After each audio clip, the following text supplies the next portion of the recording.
demand by the Bihar government for special category status. This is not something the Finance Commission has any jurisdiction over. Under the Planning Commission used to divide the states between special category states and general category states. But that classification went away. So at present it doesn't exist. So while this has been a long-standing demand, even when I was at Niti Aayog, this was an issue. And before I came to Niti Aayog, before that actually also, this was an issue.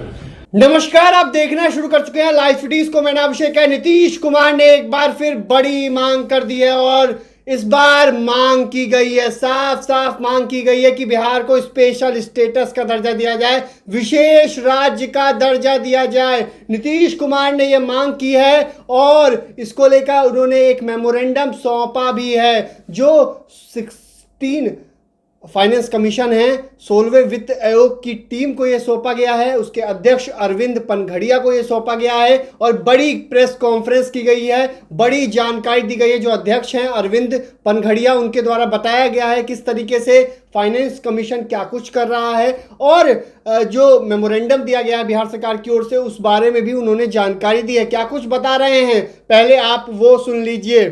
Chief minister Nitish Kumar sir, was there any discussion on Can this? you introduce yourself first? Sir, I am Shyam Sundar Shishobit from Press Trust of India. Now, when you met Nitish Kumar this morning, was there any discussion on this issue as well? So, the demand by the Bihar government for special category status is a part of the memorandum that has been given to us also. This is not something the Finance Commission has any jurisdiction over. And at least at the moment, actually, in the government of India, no state has a special category status. It used to be under the Planning Commission. Planning Commission used to divide the states between special category states and general category states. But that classification went away with the Planning Commission.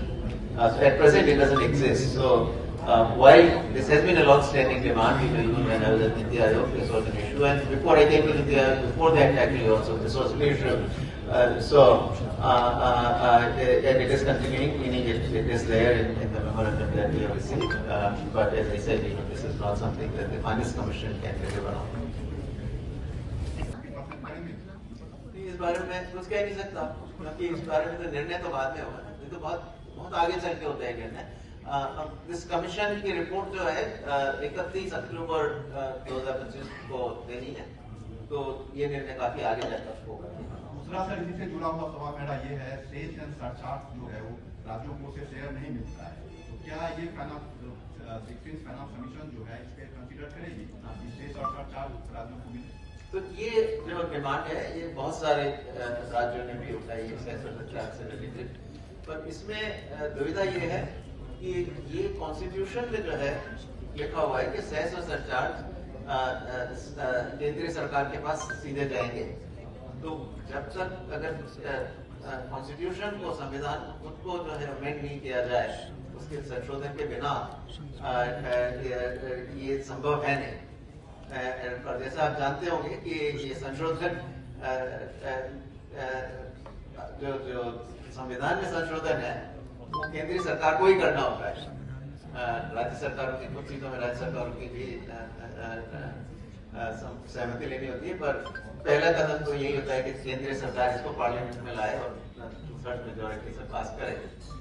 तो इसलिए मुझे इसकी उम्मीद बहुत कम है कि केंद्रीय सरकार ये जो पावर्स दी हुई है, वैसे इसका एक जो है बेसिस भी है, क्योंकि संविधान में बिना सोचे समझे नहीं डाली है ये पावर।